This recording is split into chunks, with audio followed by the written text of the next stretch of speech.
在这东北民间流传着许多的精怪故事。我曾经就从一个叫赵娥的老人口中听过一个白狐报恩的故事，就说他小时候救过一只白狐，家里呢因此是大发横财，只是富贵没多久，家里就遭受厄运，家破人亡。这事儿呢就发生在闯关东的时期，他跟随家人来到东北，生活在一个靠山的偏僻山村里，虽然贫苦，但这日子也过得去。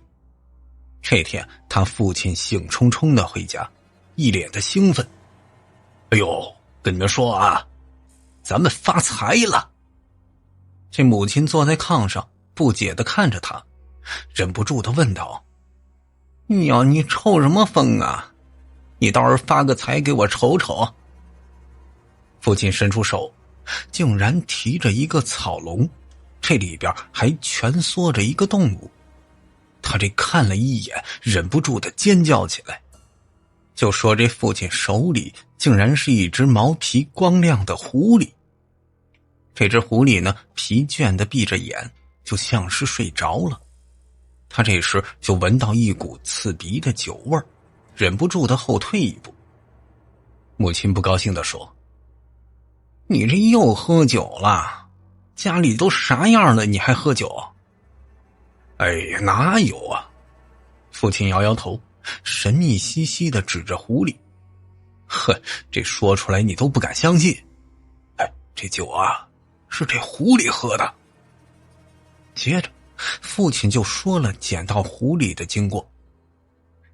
这父亲啊是个木匠，干活回家的路上就遇到这只狐狸。这只狐狸就好像喝醉了一样，走路摇摇晃晃的，这见到人了也不躲避。然后他就当着父亲的面一头栽倒在地，昏睡不醒。父亲一边说着，一脸的眉飞色舞。嘿呦，你说说这东北的狐狸都会喝酒了，我这活大半辈子了，还是第一次见这稀奇事儿呢。谁知母亲对着他破口大骂：哎呦，你这脑袋发懵了，这是狐仙儿啊，赶紧把他放了，你不然有报应。父亲梗着脖子，一脸的不屑：靠，什么狐仙儿啊，我才不信这一套呢，把它扒皮吃肉，那狐狸皮还能卖个好价呢，这比啥都强。母亲一听这话，指着父亲就骂：哎呦，你这作不作孽呀，普通的狐狸那怎么能喝酒呢？我管他喝什么，这一路上死多少人了，也没见这狐仙救咱命啊。就说他们这争吵声就把狐狸给惊醒了。狐狸睁开眼睛看了一下周围的环境，不安的在这竹笼子里来回的转圈，目光充满着恐惧和不安。这赵娥呢，当时才15岁，很懂事儿，低下头看着眼前的狐狸，顿时心生怜悯。吵闹过后，父亲就准备找刀给这狐狸剥皮。母亲无奈之下说了一嘴：哎呀，你还是活着把它卖了吧，你又不是猎户，也不会扒皮儿啊，你万一毁了这一身的毛，也卖不出好价了。呵，这听他这么说呀，父亲冷静下来，又把手里的刀给放下了。到晚上，赵娥大哥二哥带着儿子做工回来，看见这狐狸都是喜出望外。他们这年纪呢都在45岁左右，比赵娥要大得多了，也有成年的儿子。就在这个年代里啊，这样的家庭比比皆是。赵娥这年纪甚至比他的大侄子赵广还小呢。狐狸就待在笼子里也不挣扎，而是一直就发出呜咽的声音，就跟个人儿似的。在饭桌上啊，大家都商量着把这狐狸卖了，那买点什么呢？这时赵娥却偷偷的去看狐狸。在库房里，狐狸依旧在呜咽，可是赵娥来了之后，那狐狸就不叫了，而是瞪大着眼睛看着他。这赵娥年纪小啊，心地善良，看着这狐狸这么可爱啊，有点不忍心了。他知道要是这狐狸卖给猎人，那肯定是难逃一死。不过一想到性格暴躁的父亲，这赵娥就打消了放走他的想法。可谁知道呢，狐狸这时候叫起来，那双细长的狐媚眼儿直盯着他。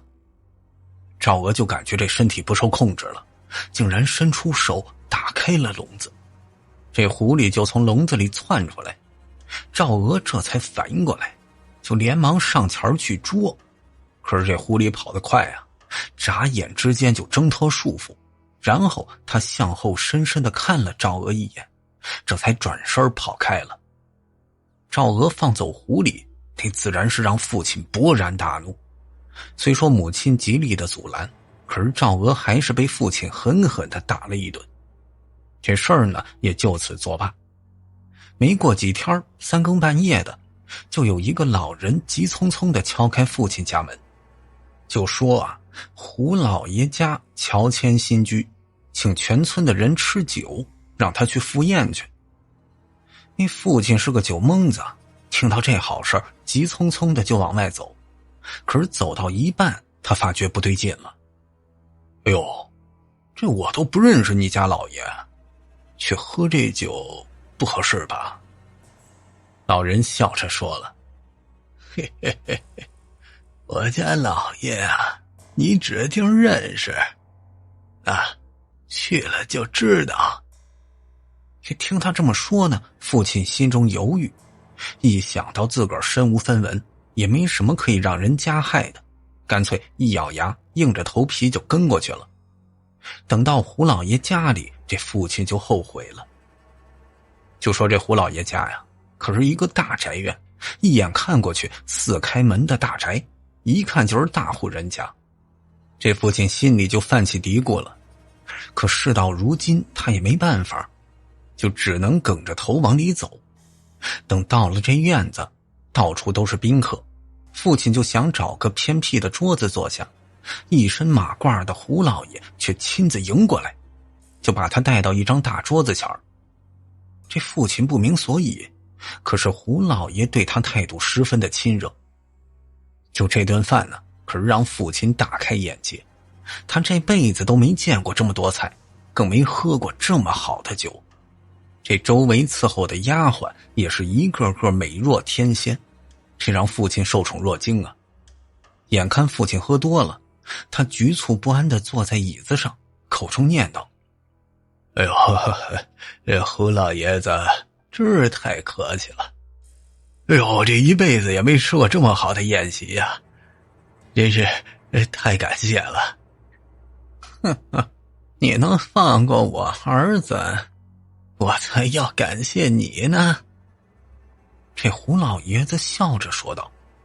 父亲不明所以，忍不住地问道，啊，哎呦，我这都没见过您儿子呀，你谈何放过啊？那胡老爷真会开玩笑。胡老爷神秘的一笑，笑眯眯地说，啊，那不是你救了我儿子，是你那小女儿救了我儿子。这份恩情呢，我会报答你的。这说着呀，旁边的丫鬟就拿着一个托盘走过来。当托盘的红布被掀开，里边这是满满的一堆银元。呵，这父亲这辈子也没见过这么多钱，结结巴巴的说不出话了。可他再三的推辞，就这胡老爷还是坚持要给他。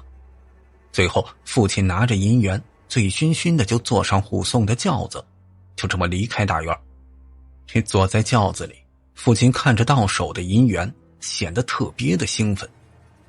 就说这道路啊，越走越黑，很快就到了村头。正好父亲遇到一个熟人，就忍不住探出轿子跟人打招呼。可谁知这个熟人看到他时是大惊失色。哟我去，哪儿来的狐狸啊？这熟人指着父亲就喊道。父亲这会儿啊摸不着头脑，轿子却突然重重地跌落下来。他走出轿子，挑轿子的轿夫不知所踪。那熟人呢是村头的老范，他这一脸惊恐地瞪着父亲。父亲就不解地问道，老范啊，你怕个啥嘞？哪有什么狐狸啊？哎呦，你是真不知道啊？老范小心翼翼地问。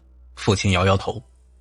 老范就解释：呵，你刚才看着你进村，我就吓了一跳，那给你抬轿子的不是人，而是一个直立行走的狐狸。靠啊，这怎么可能呢？送我回来的是人家大户人家的家丁，人家还给我银元了呢。这父亲啊，就掀开手中的袋子。老范这一瞧，顿时瞪大眼睛。老范颤颤巍巍地拿起两个，一敲一听，然后惊叫道：嚯，这是真的啊！父亲赶忙把银元抢过来，匆忙的就回家了。话说父亲因此发迹，一口气儿盖了3间大房子，分别给大儿子、二儿子，自己也留了1间。这家里的日子立马就好了。在村里，他俨然就成为一个大人物。这有人就说了，赵娥放走胡大仙儿，这胡仙儿来报恩了，给了他家一场天大的富贵。父亲听了之后呢，也是不住的点头，脸上十分的兴奋。都说好事成双啊，没多久，大哥家的儿子赵广突然带回来一个姑娘。呵，这姑娘长得跟天仙儿似的。当即就举办了一场隆重的婚礼。这场婚礼办得特别大，10里8村的人都来参加。婚礼现场呢，赵娥父亲喝得醉醺醺的，一脸的高兴。谁知到第2天，那大哥家就出事儿了。赵广死了，就死在自个儿的婚床上。大夫过来说呀，这人马上疯，一夜之间这新娘子就成了寡妇。赵广出殡那天，新娘子跟着送葬，这家里人都伤心坏了。新娘子由于外貌身材极好，隔3差5就有这单身的老光棍跑来找她，每一次都被大哥打跑。他守护着自己的儿媳妇过日子。就说这新娘子呀，每天都跟村里的大姑娘小媳妇去洗衣服，她的手极为的纤细，长着一双狐媚眼儿。呵，这不知道多让人着迷。就说当时老大家的大儿子赵旭，更是对新娘子茶不思饭不想。母亲把父亲拉到一处，低声地说道：反正那新娘子刚过门，那不如想办法撮合一下。这父亲一听啊，也是这道理，虽然说是不太道德，可是这肥水也不流外人田呢。自己大孙子死了，由二孙子娶这么一个如花似玉的女人，那也不错。于是他就提着一瓶酒，一些个小菜去找大儿子喝酒。谁知道尽兴的时候，他刚提起这事儿来，大儿子就翻脸了，对着父亲是破口大骂，说赵旭那是癞蛤蟆想吃天鹅肉啊。父亲忍不住的嘟囔：哎呦，你这儿子没了我也心疼啊，可是那也不能让人家守活寡呀。那你儿子没了，香火断了，到时候让你侄子给你养老送终，你也不算亏啊。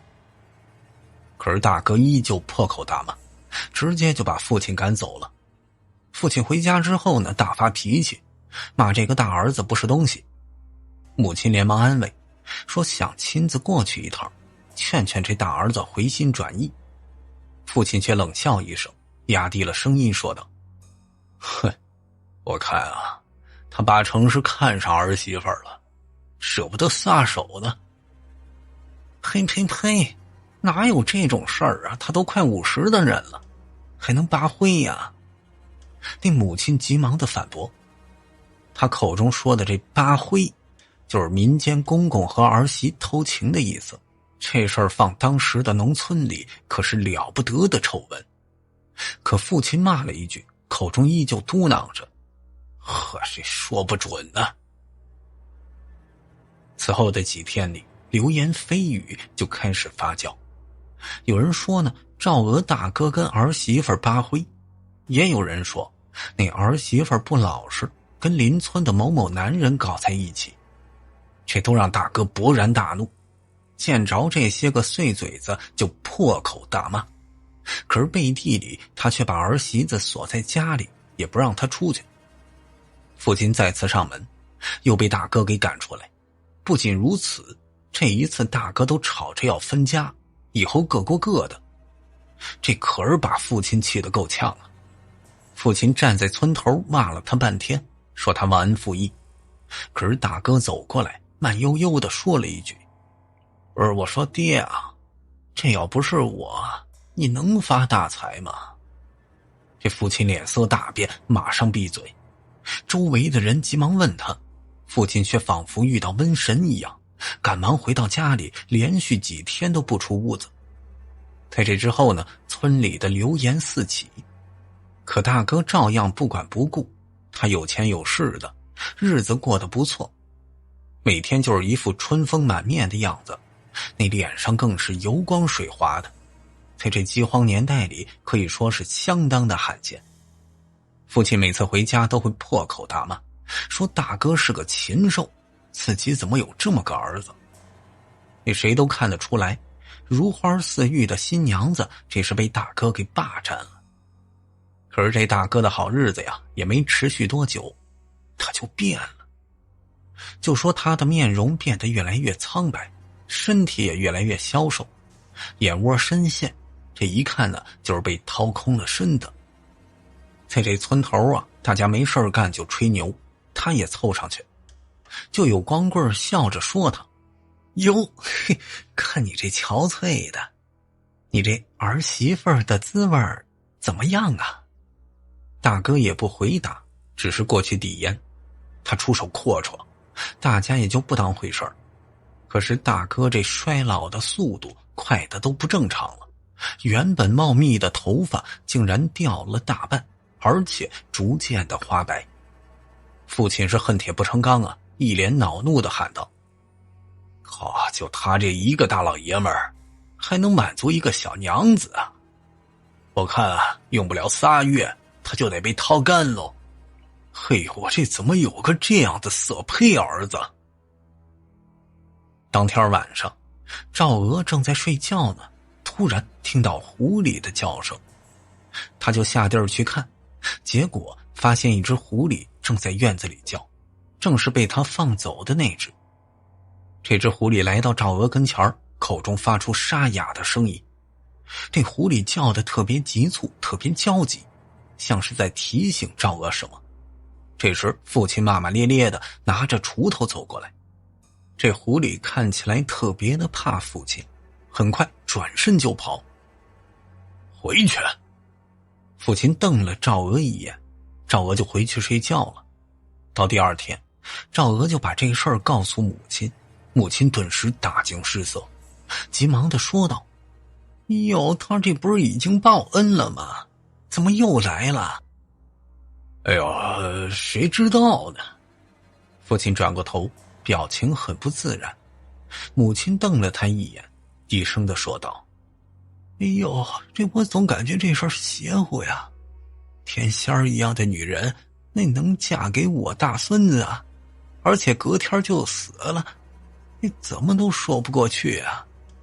父亲听了也点点头，表情也变得严肃起来。“那大孙子的尸体我看过，像是被吓死的。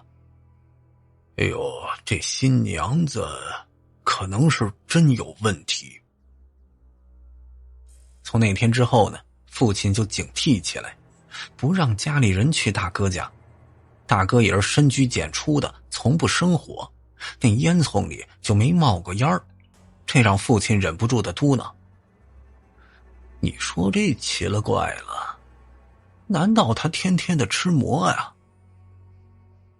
等隔天再见到大哥，父亲吓了一跳，就说自己这大儿子已经瘦得不成人样了，眼窝都陷在一起。父亲还以为他吸大烟了，可是问他几句，大哥也不回答，只是露出诡异的笑容，挪动着缓慢的步伐走着，像极了行尸走肉。而那新娘子迈着小步子走出来，容光焕发，姿态迷人。父亲暗骂一句：“这他妈害人精啊！”他也不敢多看，扭头就走。大哥这样子呀，在村里是饱受嘲笑，一些个光棍心里痒痒，他们也不嫌弃，一个个过来提亲，但他们有一个算一个，都被大哥给赶了出来。其中一个光棍一着急，直接就骂道：“你们那点破事儿，全村谁不知道啊？你一个糟老头子，你能霸占他多久啊？哼，我看你都没几天活头了。”结果呢，他这话还真就应验了，没过几天大哥就死了。话说他死时全身是骨瘦嶙峋，验尸的人都忍不住的喊：“我去，这是让人给榨干了。”就说这大哥死了，他死时新娘子就在旁边哭呢，楚楚可怜，让人心碎。母亲更是哭得死去活来，撕心裂肺的，只有父亲面无表情地站在那里，一句话都不说。大哥的葬礼举办完成之后，就说这大哥一家啊算是绝户了，只有一个儿媳妇留在家里。赵旭在这时开始蠢蠢欲动起来。虽说这新娘子名声不好，可那毕竟长得漂亮，更有这么大的一处家业。可母亲却提醒他：“哎呦，你可别忘了你哥是怎么死的，你要是娶这女的呀，早晚也得死。”这赵旭吓得赶紧打消这想法。可是就在当天晚上，怪事儿发生了。就说这村子里啊死了人，死状奇特，这死者表情享受，裤裆里湿漉漉的，身上散发着那股子味道。这死的人呢是逃荒过来的光棍魏老四，就死在一处山坡上，是村里的打更人发现的。这打更人说呀：“哎，他那怕是遇到什么东西了，被人榨干了精血。”听他这么说，有人就嘟囔着：“哟，我这最近看他跟那新娘子走得很近呐。”“哎呦，可别瞎说呀，人家天仙一样的人能看上这魏老四啊。”刚隔了一天，这村子里啊又死了一个男的，同样的死法，同样的让人惊恐。这一时间呢闹得人心惶惶，尤其是到了晚上，这村子里啊根本就没人敢出去了。到夜晚，父亲他们正在睡觉，院子里的鸡就发出了尖叫声。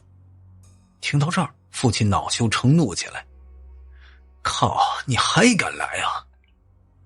他冲到另外的屋里，叫醒二哥，拿着锄头就冲进院子。这院子里的鸡窝，母鸡发出吱吱的惨叫声，而有一个人正在低着头在那儿啃着什么。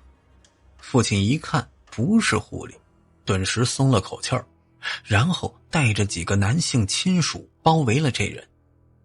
就说这人呢，披头散发，身材纤细，一看就是女的。“哎，小娘们儿，敢偷我鸡啊？转过头来，我看看你是谁。”父亲拿起煤油灯，看向眼前的人，厉声的喝道。这人转过头，父亲却尖叫一声：“我的妈呀！”这手中的煤油灯掉在地上，他也吓得瘫软在地，身旁的男人同样都吓得面色如土。就说这女人竟然长着一张狐狸脸，她那瞳孔绿油油的，就这样盯着大哥他们。她的脸上到处都是鲜血，整个人看起来让人不寒而栗。这时母亲敲着锣跑过来，一边敲还一边喊。这个女人见状马上跳墙就跑了，她身段敏捷，速度极快，完全就不像个人。父亲半天才反应过来，他缓缓地站起身子，惊魂未定。这事儿之后呢，父亲就一病不起，倒在炕上，只知道呻吟。这村民们听说这事儿，一致就认定这是有东西作祟呀，赶紧请了个神婆。这是一个老态龙钟的神婆，她先是看了下父亲，脸色顿时变得怒气冲冲的。很快他又冲到大哥家，这下啊，很多人都明白了，就说这女人怎么这么漂亮，这就是个狐狸精啊。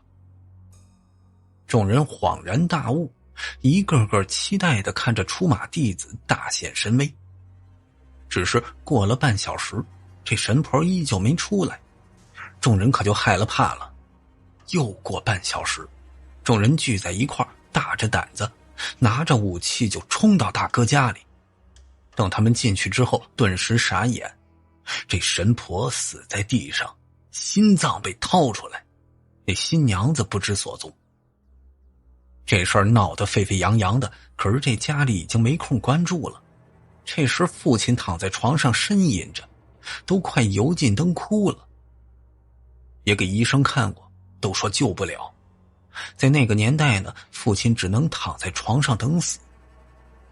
话说父亲是家里的顶梁柱啊，他要是死了，那天可就塌了。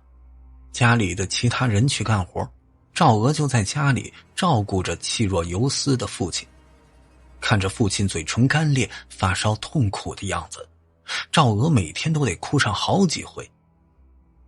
这天屋子里啊，突然钻进来一个东西。赵娥转过头，发现正是那只喝醉的狐狸。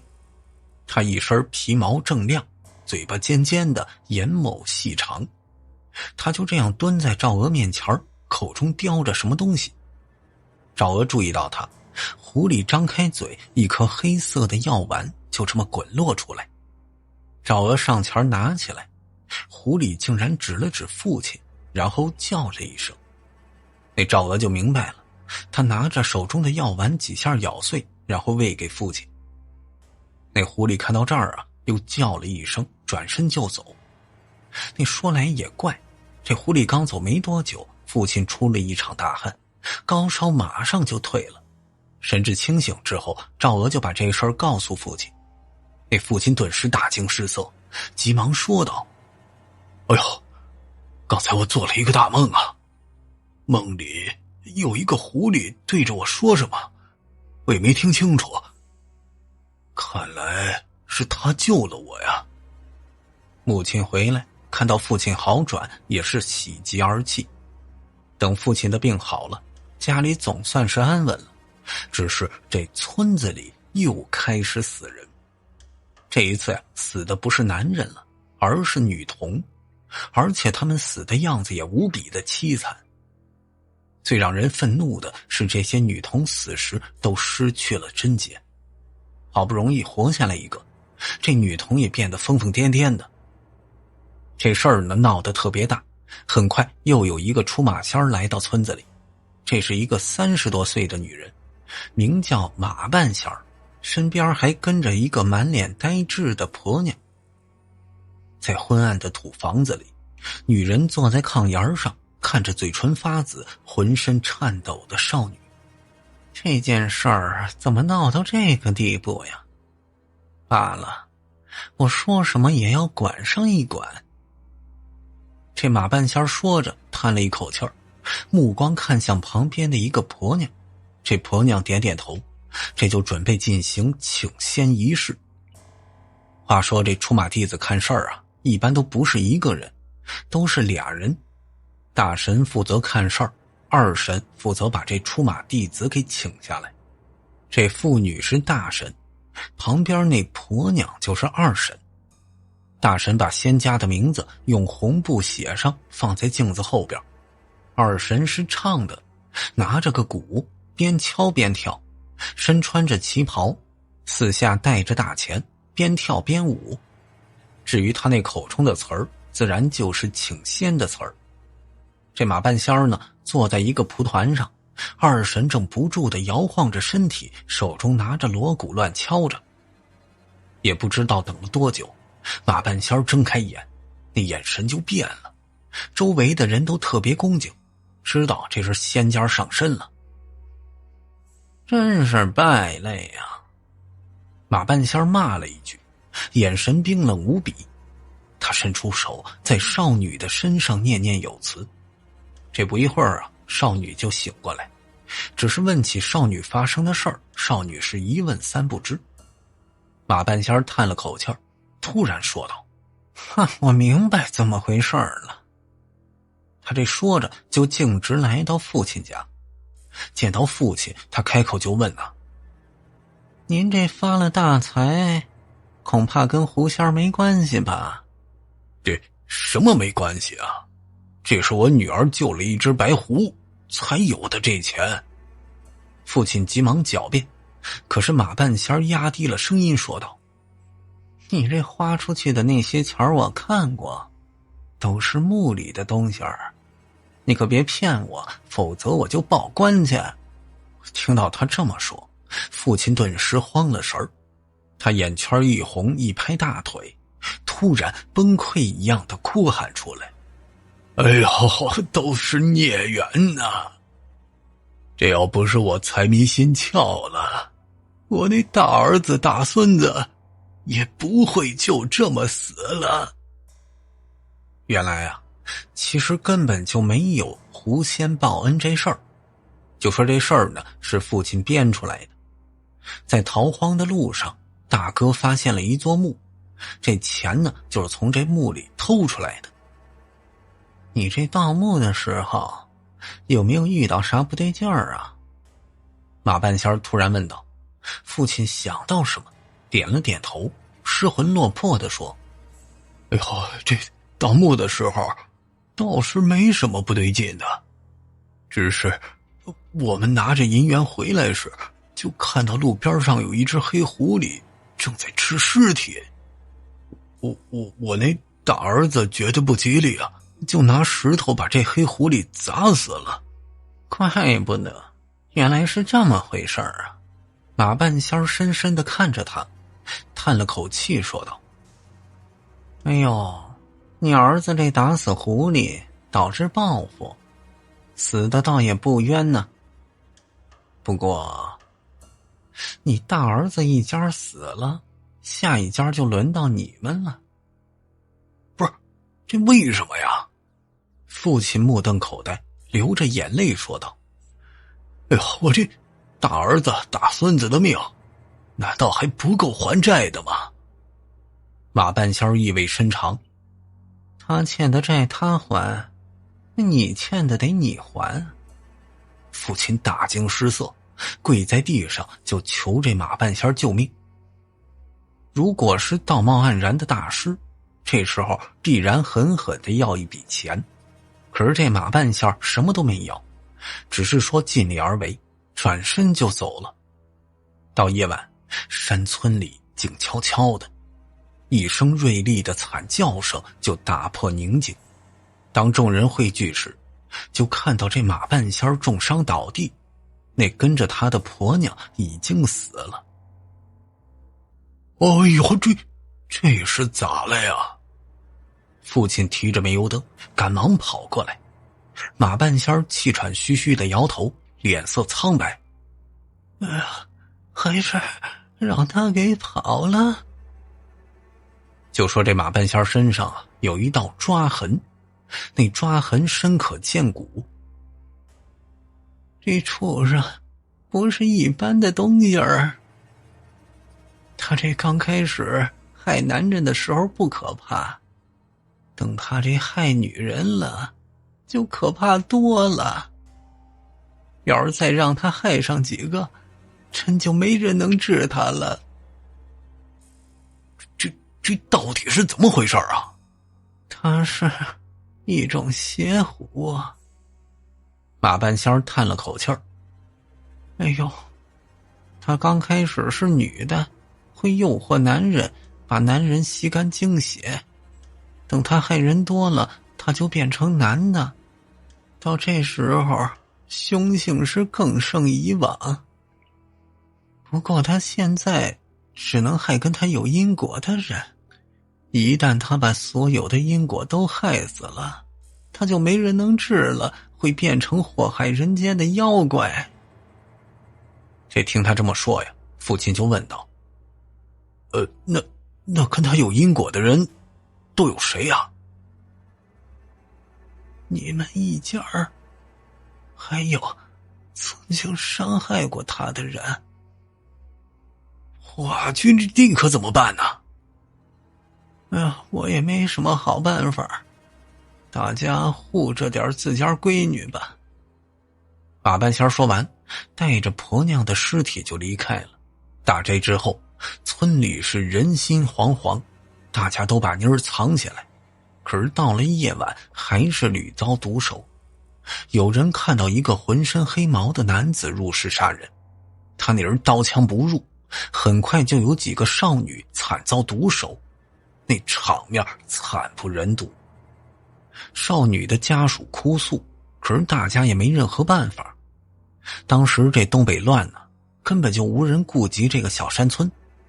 每到夜晚，父亲都会领着家里的男人守在家里，生怕赵娥出事儿。有人就提议干脆把赵娥嫁出去，她就不是咱家人了。可是父亲摇摇头，破口大骂：她是我女儿，活着是，死了也是，那王八蛋是不会放过她的。他这正说着呢，一道黑影就冲了进来，父亲拿着锄头狠狠地砸过去。这黑影一身浓密的毛发，锄头落在上边就被弹开。家里的男人这时都冲上来，可是这黑影有着一身的蛮力，硬生生的就把他们推开，然后冲进屋子抱走赵娥。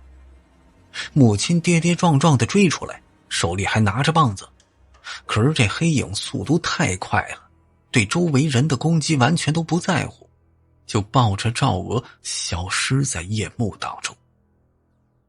哎呦，完了！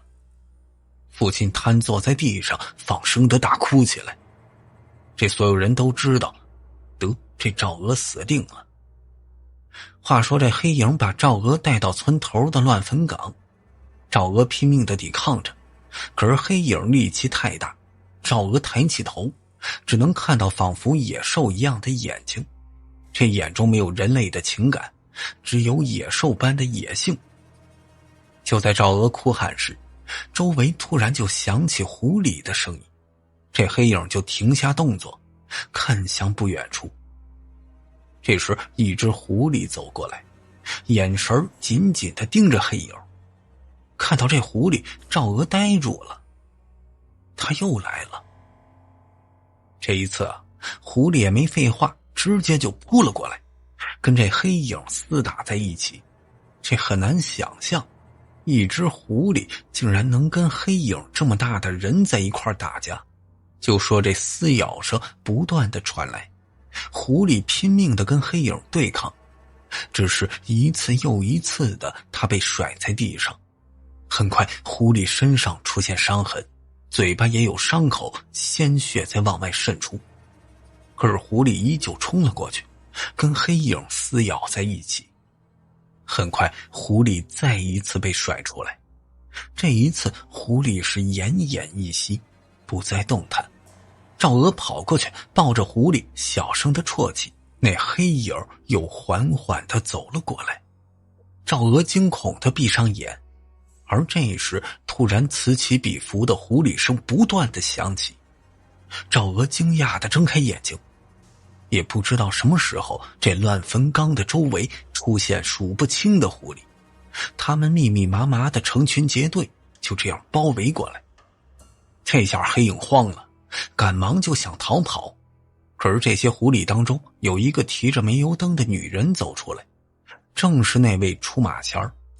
我胡家的败类，也该由我胡家清理门户。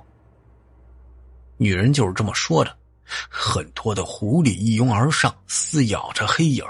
黑影在地上不断的打滚，也不知道过了多久，黑影一动不动倒在地上，彻底的失去了声息。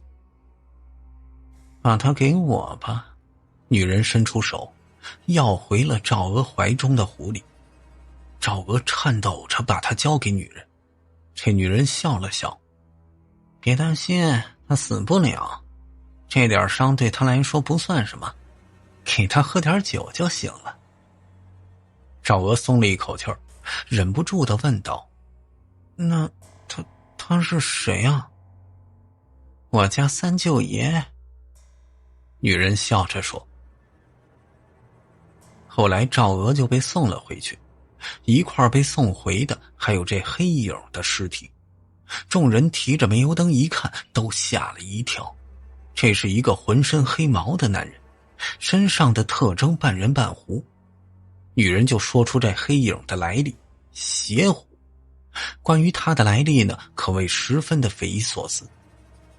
那常言道啊，狗莫吃人，就是说这一条狗任何时候都不能吃人肉，一旦是吃了人肉了，就记住人的滋味，永远都不能忘记，只会袭击人，吃小孩。这种狗发现一条就会打死一条。可是这逃荒的路上到处都是死人，到处都是野狗，在那个年代根本就无暇顾及。有些个狗啊吃了人了，记住味道，而狐狸吃了人就会变成邪狐。本来这狐狸啊靠积德行善修行，邪狐呢就靠害人来修行。在逃荒的路上，大哥打死了邪狐的老公，那邪狐就缠上大哥，后来害死他儿子，这下真相大白了。父亲感慨万千，恭敬的道谢。女人临走时要了一坛子酒给那只狐狸。这之后呢，父亲家里就开始供起了狐仙了，从此平平安安，再也没出过什么事儿。赵娥后来也嫁人，只是在那夫家呢依旧供着狐仙。对于自己这段遭遇啊，他也给不少人说起过，很多人都是不屑一顾，认为那狐狸只会害人呢。可是他说了，人有好坏，狐狸啊也有正邪。在咱东北啊，狐仙儿永远是亦正亦邪的形象，留在每个人的心里。狐仙儿报恩，邪狐害人，自古如此。